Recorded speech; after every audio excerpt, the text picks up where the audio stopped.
మైసూర్ పాకు చేస్తున్నా. శనగపప్పు ఎండబెట్టి ఆడించింది. ఇగో ఒక గ్లాస్ శనగపిండి. ఒక గ్లాస్ శనగపిండికి 2 గ్లాసుల నెయ్యి పోస్తున్నా. 2 గ్లాసుల శనగపిండికి 4 గ్లాసుల నెయ్యి పోస్తున్నా. 4 గ్లాసులు చక్కెర. మా ఇంట్లో కాసుకున్న నెయ్యి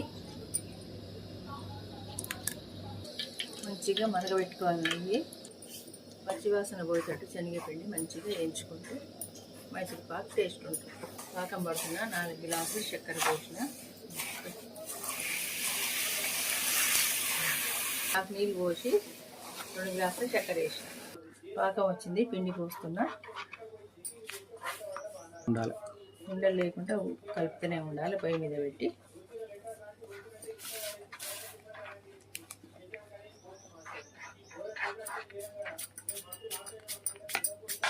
ఉండలు లేకుండా మంచిగా కలుపుతూనే ఉండాలి. ఉండలు ఉంటే బాగోదు.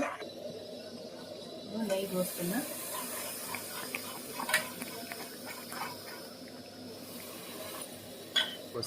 నెయ్యి బాగా మసల పెట్టాలి. వేడి నెయ్యి పోస్తూనే ఉండాలి. పోసి కలుపుతూనే ఉండాలి, లేకుంటే అడగడుతుంది.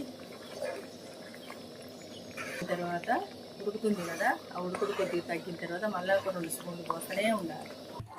మంచిగా కలుపుతూనే ఉండాలి. ప్లేట్కి నెయ్యి రాసుకోవాలి. మంచిగా దగ్గర పడింది.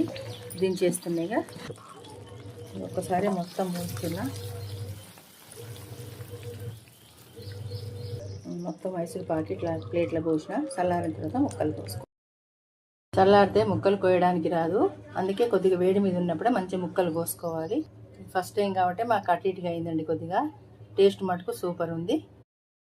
మంచిగా బోర్లు వేస్తున్న పేపర్ వేసి గట్టి పడాలి. మంచిగా వచ్చింది మైసూర్ పాకు. చిన్న చిన్న పీసులు కట్ చేసుకోవచ్చు. చూడండి, మీరు కూడా చేసుకోండి.